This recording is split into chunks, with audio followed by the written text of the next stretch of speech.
He's been called a monster, a Jekyll and Hyde. Say the name Robert Fisher, and memories of one of Arizona's most notorious murder cases come flooding back. A family savagely killed, their Scottsdale home leveled by an explosion. And to this very day, the dad, the husband, Robert Fisher, remains a ghost and the #1 suspect. Question is he dead or is he alive? CBS 5's Briana Whitney went searching for answers in tonight's Unsolved Arizona. I still go back to that phone call. It would be a perfect opportunity to not be found. He's a monster. It's that simple. Do you think Robert Fisher is dead or alive? Let's start gathering the gear. We can start setting up. I'm rolling. Lewis, you rolling? Yeah. Okay, ready? We're ready. We're rolling, yep. Is this the last known location? These are the exact GPS coordinates of where Robert Fisher's forerunner was found. And we know surrounding this area, there are caves. We're about a mile away from the border of the Native American reservation. And we know Robert's dog, Blue, was found running around his car. But that's the last known piece of evidence. Other than that, nobody really knows what happened after that. A lot of times it's the simplest answer is the answer. April 10th, 2001. We got the call for a house fire. The beginning of a notorious piece of Arizona history. What comes to mind when I say Robert Fisher? I can't use that kind of language on TV. It was 8:30 in the morning. The Fisher family's Scottsdale home exploding into flames with wife Mary, 12-year-old daughter Brittany, and 10-year-old son Bobby inside. Now retired, TJ Duran was one of the lead detectives on the case and instantly found something was very wrong. We're like, I think we have a homicide here. A natural gas line had been cut, and accelerant spread throughout the house and over the 3 dead bodies to cause the explosion.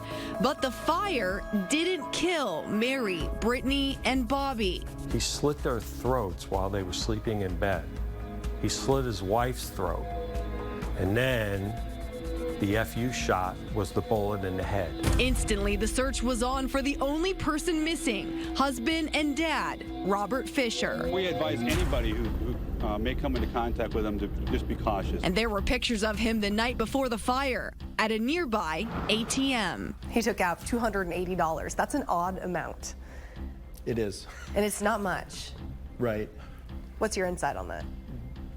My personal thought, the ATM was what I'll call a breadcrumb to us to say that I'm not there. I'm smarter than you. I got away. John Heinzelman is the lead detective on the case now. He says Robert likely had a 12-hour start ahead of authorities.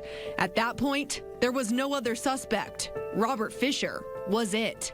But how and why could he do this? I know that Robert and Mary had some problems. Was he controlling?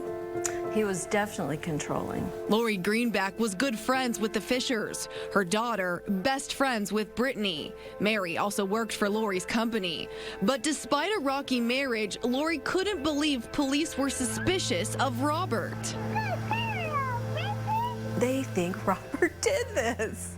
And to my husband and I, we're like, there is no way. As the days after the fire went on, Lori's thoughts changed. And then they found the car. Miles away in the woods near Young, Arizona, Robert's forerunner was found a week later with his dog Blue guarding it. But no Robert.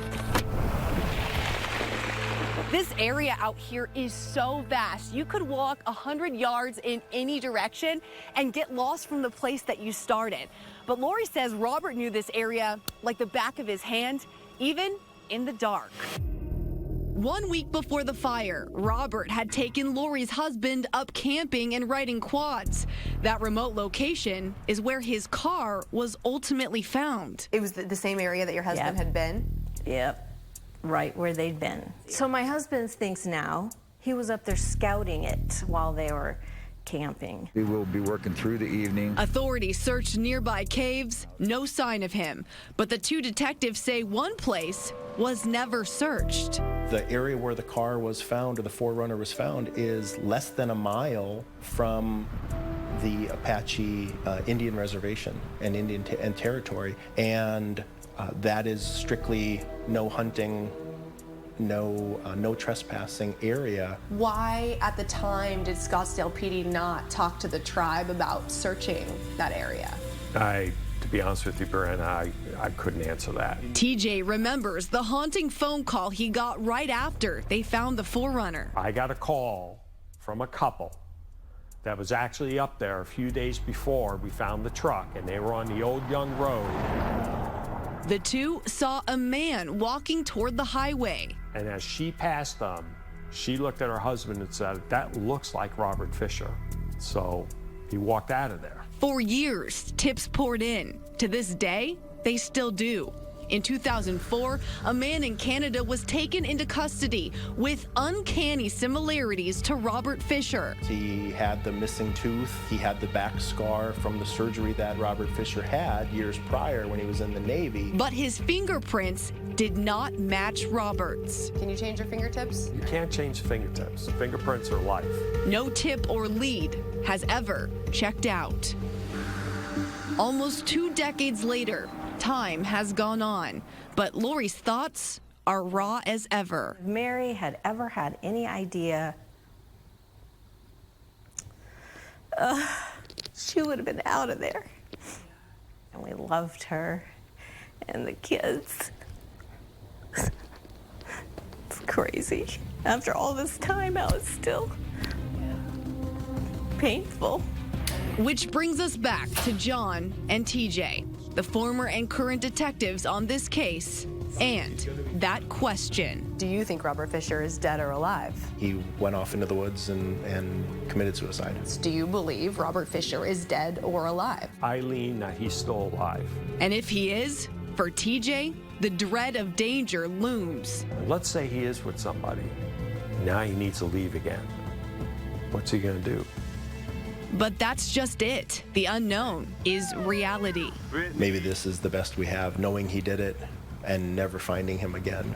Will authorities ever search the Indian reservation? And can somebody live off of $280 and never be seen or caught for 18 years? Dead or alive, until we find remains or Robert Fisher is found, this mystery continues.